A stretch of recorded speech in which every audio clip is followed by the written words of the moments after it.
మరియు కాంతారావు గారి కూతురైన సుశీల గారు మనతో ఉన్నారు. అలాగే సుశీల గారు మద్రాసులో 18 ఇయర్స్ వరకు మద్రాసులోనే కాంతారావు గారు ఎన్నో సినిమాలు చేశారు. ఎన్నో వైవిధ్యమైన చిత్రాలకి తాను హీరోగా చేశారు. తర్వాత ఎంతోమందికి హెల్పింగ్ నేచర్ కూడా చేశారు. అలాగే 18 సంవత్సరాల పాటు సుశీల గారు చెన్నైలోనే ఉన్నారు. అంటే మద్రాసులో ఉన్నారు. అప్పుడు మద్రాసులోనే ఫిల్మ్ ఇండస్ట్రీ ఉండేది కాబట్టి మద్రాసులోనే ఉన్నారు.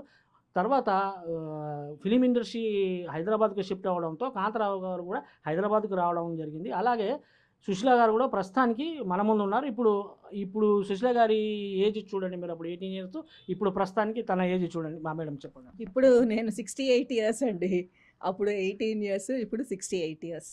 మా నాన్నగారి దీని గురించి చెప్పాలంటే ఏవండీ ఆయన అందరికీ మంచే చేశారు గానీ ఎవరికీ చెడు చేయలేదండి.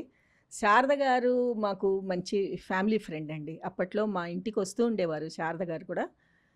వస్తూ తర్వాత మా నాన్నగారు ఫస్ట్ 'శ్రీమతి' అని చెప్పి ఒక మూవీలో శారద గారిని హీరోయిన్‌గా బుక్ చేయించి ఫస్ట్ హీరోయిన్‌గా తీసుకున్నారు. చేసిందనమాట. మా నాన్నగారితోటే చేసింది ఫస్ట్ హీరోయిన్‌గా శారద గారు.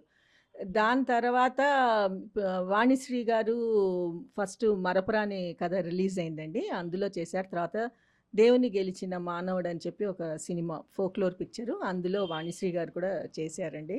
ఆవిడ కూడా బాగా పరిచయం అండి మాకు. చాలా క్లోజ్ ఫ్యామిలీ ఫ్రెండ్ అండి ఆవిడ. And she is too good lady.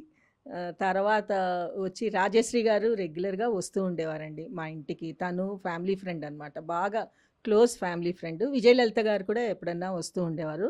ఏదైనా ఫంక్షన్‌లు అట్లా ఏదైనా ఉంటే పిలవటానికని వచ్చేది. తర్వాత మాధవి అని చెప్పి ఇప్పుడు మీకందరికీ మాధవిగా తెలుసు. కానీ మాకు విజయలక్ష్మి అనే తెలుసండి. ఆ అమ్మాయి ఫస్ట్ వాళ్ళ ఫాదరు స్వామి గారు చెన్నై వచ్చారు. చెన్నై వచ్చినప్పుడు ఆ అమ్మాయి పామ్ గ్రో హోటల్‌లో ఉంచేవాడు. ఆ అమ్మాయి ఏం చేసేదంటే మా ఇంటికొచ్చేది.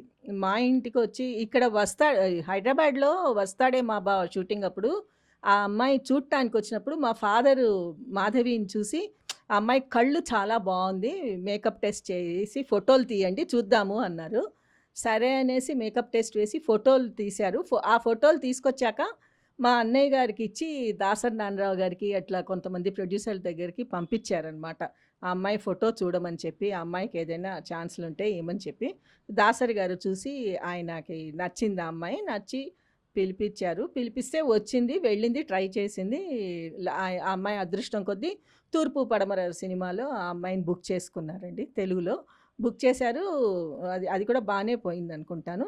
ఇంకా అట్లా తను విజయలక్ష్మిగా మాకు పరిచయం. కానీ మా ఇంట్లోకొచ్చేదండి. మా ఇంటికొచ్చేది. మా మదర్ తనకి తల దువ్వేది, జడ వేసేది. మా ఇంట్లోనే ఉండేది ఎక్కువ. హోటల్‌లో దిగినా కూడా షూటింగ్ లేనప్పుడు వచ్చేసేదనమాట. అట్లా అంత క్లోజ్ ఫ్రెండ్ అయ్యుంది. అంత ఇదిగా ఉండి, ఈ రోజు దాకా కూడా ఎన్నడూ ఒక్క రోజు కూడా ఆ అమ్మాయి కాంతారావు గారు నాకు పరిచయం, నాకు తెలుసు అని కూడా ఎక్కడ చెప్పలేదండి ఆ అమ్మాయి. అంటే మేము పెద్ద పట్టించుకోలేదు వాటి గురించి అనుకోండి. ఎందుకంటే ఇండస్ట్రీలో ఉన్నవాళ్ళు ఎటువంటి వాళ్ళనేది మాకు తెలుసు మొదటి నుంచి. పుట్టి పెరిగాం అందులోనే. చూసాం అందరిని. సో, మేమంత ఫీల్ అవ్వలేదండి ఆ అమ్మాయి. కానీ ఎప్పుడన్నా అనుకునేవాళ్ళనమాట. చూసావా ఎక్కడ అసలు మేము విజి అని పిలిచేవాళ్ళం అనమాట. ఒక్కనాడు కూడా పర్వాలేదు, ఏం పర్వాలేదులే అనుకునేవారు మా నాన్నగారు. చూడమ్మా అది ఈ ఇంటి మహత్యం ఎవరైనా సరే అది అట్లా వచ్చి అయిపోతుంది వాళ్ళకి. చేసిన వాళ్ళ గురించి ఏం చెప్పబుద్దవ్వదు అని చెప్పేసి అట్లాగూ ముగ్గురిని మంచిగా తీసుకొచ్చారండి మా ఫాదరు ఇండస్ట్రీలో. కానీ ఆయన గురించి ఆ అమ్మాయి ఎన్నడూ చెప్పలేదు. అస్సలు ఒక్క రోజు కూడా చెప్పలేదండి విజయలక్ష్మి. అదే మాధవి గారు. సరే బాగున్నారు. మంచిదే చాలా సంతోషం. పెళ్లి చేసుకుంది. వెల్ సెటిల్ అయింది. యూఎస్‌లో సెటిల్ అయింది. ముగ్గురు ఆడపిల్లలు. చాలా సంతోషం. అందరూ బాగుండాలనే కోరుకున్నామండి మేము కూడా.